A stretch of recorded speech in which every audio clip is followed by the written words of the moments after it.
Bienvenue sur Africa 24 dans cette nouvelle édition du QG Week-end. Au sommaire de l'actualité, suspension des pourparlers pour le retour de la paix au Soudan du Sud en Éthiopie.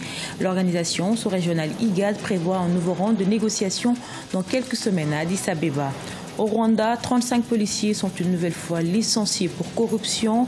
Le pays préserve ainsi sa troisième place au classement 2017 de Transparency International des États les moins corrompus en Afrique subsaharienne. Et puis au Sénégal, la musique serait en perte de vitesse. Les principales causes, le rythme qui domine sur la pertinence de la parole et notamment le piratage. Mais tout d'abord, en Côte d'Ivoire, des leaders de l'opposition appellent le pouvoir à un dialogue politique inclusif.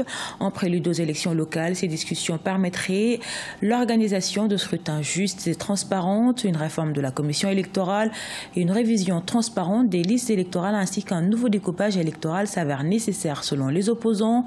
Les dates de ces scrutins ne sont pas connues pour le moment. Un nouveau round de négociations de paix sur le Soudan du Sud vient de s'achever à Addis Abeba. Depuis le 7 février, la capitale éthiopienne accueillait des pourparlers entre délégations du pouvoir, de l'opposition et de la société civile sous l'égide de l'organisation sous-régionale IGAD avec pour objectif relancer l'accord de paix de 2015 et le cessez-le-feu de décembre 2017. Ces derniers ont tous deux été violés à plusieurs reprises. Corinne Kamsofem. Ce n'est pas un échec. Cependant, les pourparlers en vue de ramener la paix au Soudan du Sud ont été suspendus ce 16 février à Addis Abeba en Éthiopie.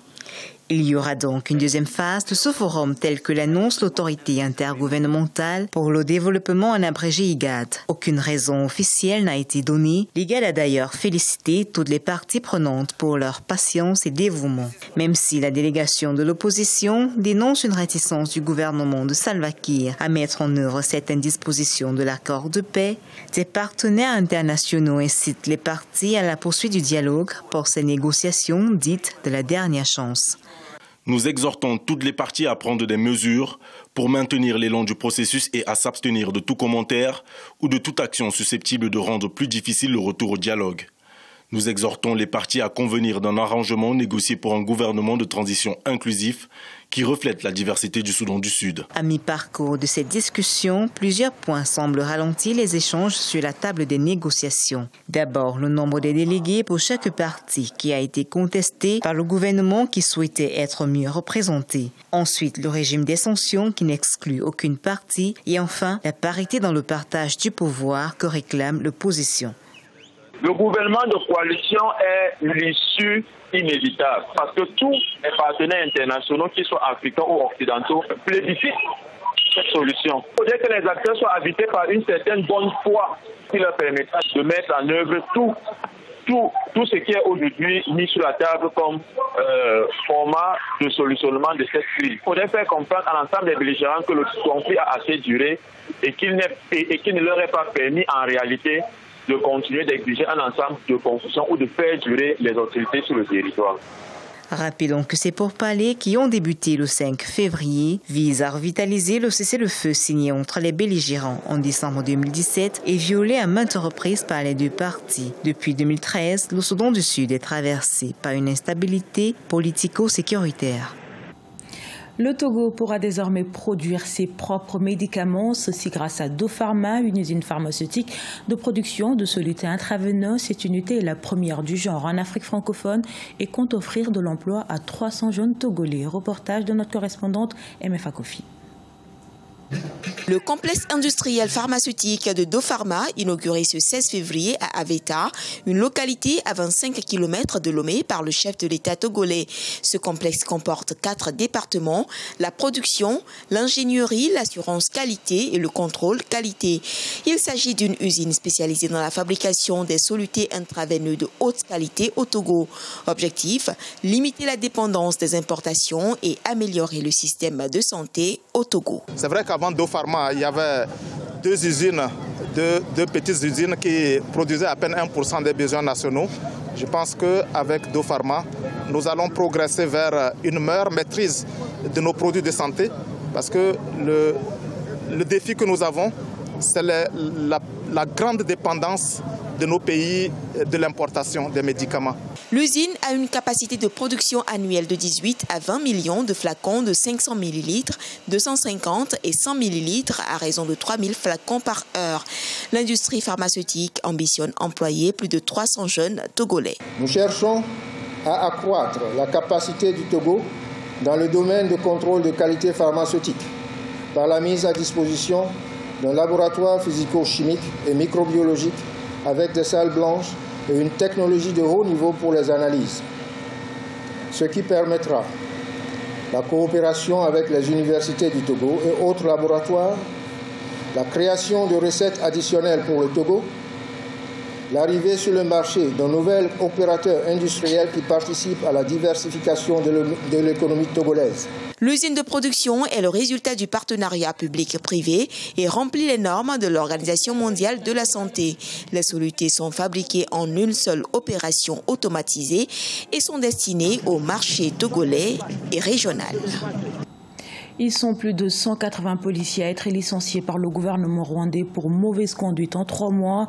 Les autorités affichent ainsi leur ambition de lutte contre la corruption au sein de la police, classée comme la plus corrompue par Transparency International Rwanda. Reportage de notre correspondant Fratanda Kaisanga. Au Rwanda, 35 policiers ont été licenciés ce 14 février 2018 suite à un ordre présidentiel. Ceux-ci suivent d'autres 154 agents de police qui ont également été renvoyés par arrêté ministériel pour faute grave. En moins de 4 mois, ils sont plus de 180 policiers qui ont été disgraciés pour différents délits, notamment la corruption. Toujours, la police nationale veut que son image soit toujours sans tache. Leur image doit toujours être immaculée. Voilà pourquoi ils ne tolèrent jamais ce genre de comportement. C'est la corruption, c'est l'abus peut-être du pouvoir. Surtout, c'est la corruption. Parce que la plupart des policiers licenciés, ce sont ceux qui travaillent dans la partie police routière. Ils sont toujours en tentation de recevoir la corruption, le pont de vin. Selon le classement 2017 de Transparency International Rwanda, la police nationale est classée comme l'institution publique la plus corrompue du pays des 1000 collines. Selon les experts, le gouvernement rwandais est dans son rôle pour protéger l'image de cette institution. Et le Rwanda envoie dans les missions de l'ONU, de la paix, et la police. Le Rwanda a les policiers en Côte d'Ivoire, en Centrafrique, en Haïti. Là-bas, la police rwandaise doit servir de bon exemple.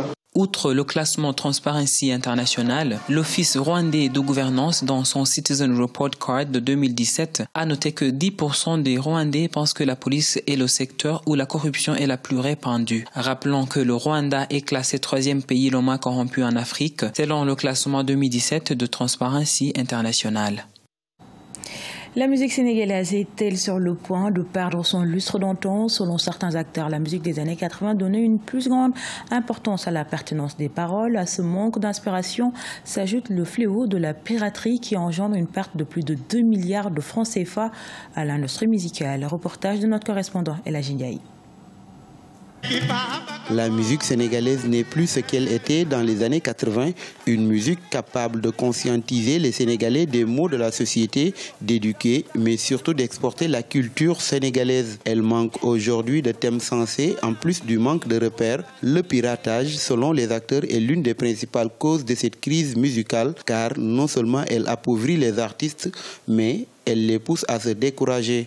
S'il y a les pirates, s'il y a cette discrimination, s'il y a comment dirais-je, la concurrence malsaine, le favoritisme de la médiocrité, je pense que notre culture, notre musique se ternira davantage. Si vous investissez dans la recherche, que vous investissez vraiment dans la production, vous n'arrivez pas à rentrer dans vos fonds. Le temps de recherche est maintenant réduit. L'argent que les gens pouvaient mettre dans la préparation d'un album tout cet argent-là est réduit parce que quand vous mettez beaucoup d'argent, quand même, vous allez perdre tout cet argent-là. Il y a les pirates qui sont prêts à acheter juste un seul exemplaire, à en faire des milliers qu'ils vont vendre sur les rues de Dakar. Le préjudice du piratage subi sur toute la chaîne de l'industrie musicale est estimé à plus de 2 milliards de francs CFA. Les artistes souffrent de la piraterie. Et ça date depuis très longtemps. C'est des efforts louables. Nous demandons juste au chef de l'État, qui est le protecteur des arts et des lettres, de faire tout pour que la piraterie disparaisse au Sénégal. La loi a été votée. Mais voter une loi, ça n'a rien à voir avec l'appliquer. Certes, le piratage est un handicap pour le développement de la musique sénégalaise, mais le vrai problème reste et demeure le manque d'inspiration des artistes qui ont un rôle d'éducation et de sensibilisation à jouer. Révélateur de ce diagnostic, la musique sénégalaise s'exporte de moins en moins. Ce journal a été réalisé par l'ensemble de la rédaction. Merci pour votre fidélité. Dans un instant, une nouvelle édition de l'actualité sur Africa 24.